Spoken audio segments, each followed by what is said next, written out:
우리는 무언가를 시작할 때 생각보다 더 많은 단계를 거치게 됩니다. 그리고 각 단계마다 숨겨진 이야기가 있죠. 1년 동안 이렇게 많은 도시락을 만들어 왔는데 다른 직장인들에게도 도움이 될 수 있을까? 그 답을 찾으려면 처음으로 돌아가 볼 필요가 있어요. 사람들이 비건 도시락을 어떻게 시작하게 되는지부터요. 보통 인식, 탐색, 선택, 경험, 공유 이렇게 5단계를 거치게 되는데요. 각 단계를 자세히 들여다보면 재미있는 발견이 있답니다. 예를 들어 인식 단계만 해도 최초인지, 정보 접촉, 관심 발생, 필요성 인식 이렇게 4단계가 있어요. 각 단계를 더 깊이 이해하기 위해 우리는 사용자의 행동, 감정, 문제점을 살펴보고 현재 대안들을 비교한 뒤 기회를 찾아볼 거예요. 제 이야기는 작년 건강검진에서 시작됐어요. 콜레스테롤 수치가 너무 높게 나왔거든요. 최초 인지 단계에서 리니님은 어떤 행동을 하셨나요? 처음에는 콜레스테롤 수치를 낮추는 방법을 찾아보기 시작했어요. 그러다 식습관의 중요성을 알게 됐죠. 그때 어떤 감정이 드셨어요? 처음에는 걱정이 컸죠. 하지만 곧 이참에 식습관을 바꿔볼까 하는 생각이 들었어요.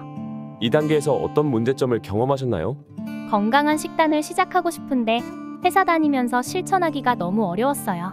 직장인의 현실을 고려한 구체적인 방법이 필요했죠. 그때 시도해본 해결책들이 있나요? 건강식당은 너무 비쌌고 배달 도시락은 맛이 없었어요.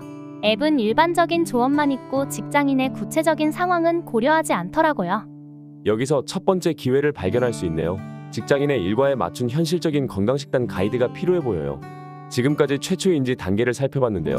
행동은 건강검진 결과 확인, 정보 검색, 감정은 걱정 변화 욕구, 문제점은 직장인 현실에 맞는 방법 부재, 기회는 일과 기반 맞춤형 건강식단 가이드가 있네요. 이제 리니님이 어떻게 정보를 찾아보셨는지 정보 접촉 단계를 살펴볼까요? 처음에는 직장인 건강식단을 검색했어요. 그러다 우연히 비건 도시락이라는 키워드를 발견했죠. 정보를 찾는 과정에서 어떤 행동들을 하셨나요? 유튜브로 비건 요리를 찾아보고 인스타그램에서 비건 계정들을 팔로우했어요. 비건 카페 커뮤니티도 가입했고요. 정보를 찾으면서 어떤 감정을 경험하셨어요? 처음에는 정보가 너무 많아서 혼란스러웠어요. 특히 직장인이 실천하기 어려운 내용이 대부분이라 답답했죠. 정보를 찾으면서 어떤 구체적인 어려움이 있었나요? 가장 큰 문제는 시간이었어요. 대부분의 레시피가 여유 있게 준비하세요, 천천히 만드세요 같은 조언뿐이었거든요. 출근 시간에 맞춰 도시락을 준비하려면 몇 시에 일어나야 하는지, 전날 밤에 미리 준비할 건 뭔지, 이런 현실적인 정보가 없었어요. 이런 시간 관리 문제와 관련해서 현재 어떤 해결책들이 있나요? 블로그는 레시피만 있고 시간 관리 팁이 없어요. 유튜브는 영상이 너무 길고 커뮤니티는 단편적인 정보만 있죠. 두 번째 기회를 발견했네요. 아침 7시 출근 기준 비건 도시락 준비 타임라인.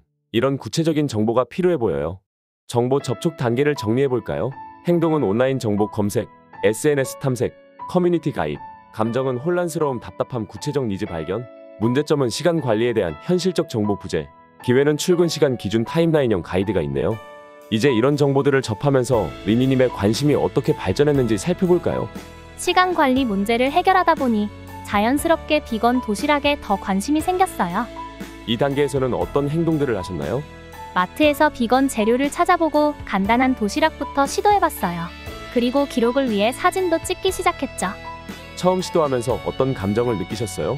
처음엔 실패할까봐 두려웠는데 하나씩 성공하면서 성취감도 생기고 더 다양한 레시피에 도전하고 싶은 마음이 들었어요. 근데 문제가 있었어요. 비건 재료를 구매할 때마다 너무 많이 사게 되는 거예요. 혼자 사는데 대용량으로만 파는 재료들이 많았거든요. 재료 구매와 관련해서 어떤 해결책들을 시도해 보셨나요? 밀키트는 가격이 부담되고 나눔은 번거로웠어요. 공동구매는 같은 지역에 비건 식단하는 사람을 찾기가 어려웠죠. 세 번째 기회를 발견했네요. 1인 가구를 위한 비건 재료 소분 플랫폼이 필요해 보여요. 지금까지의 내용을 정리해 볼까요? 행동은 재료 구매, 도시락 준비, 기록. 감정은 두려움, 설렘, 성취감. 문제점은 1인 가구 재료 구매의 어려움. 기회는 소분 플랫폼 개발 가능성이 있네요.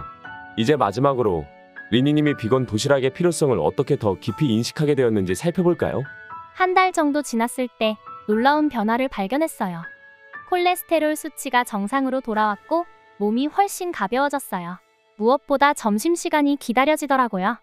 이때부터 확신이 생겼어요. 이걸 다른 직장인들과도 나누고 싶다는 생각이 강하게 들었죠.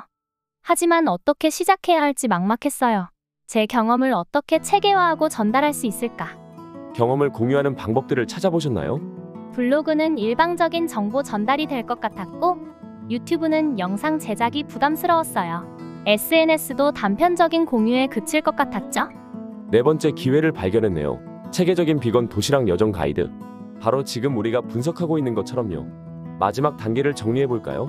행동은 변화 기록, 공유 방법 탐색, 감정은 확신 책임감 사명감, 문제점은 체계적 전달 방법 부재, 기회는 여정 기반 가이드 시스템이 있네요. 지금까지 인식 단계의 4가지 세부 단계를 살펴봤는데요. 흥미로운 발견들이 있었죠. 1. 직장인의 일과에 맞춘 건강식단 가이드. 2. 출근 시간 기준 타임라인형 레시피. 3. 1인 가구 비건 재료 소분 플랫폼. 4. 체계적인 비건 도시락 여정 가이드. 다음 시간에는 유저 저니 맵의 탐색 단계에서 문제를 발견하는 것에 대해서 자세히 알아보겠습니다. 제 경험이 이렇게 의미 있는 기회가 될 수 있다니? 다음이 정말 기대되네요.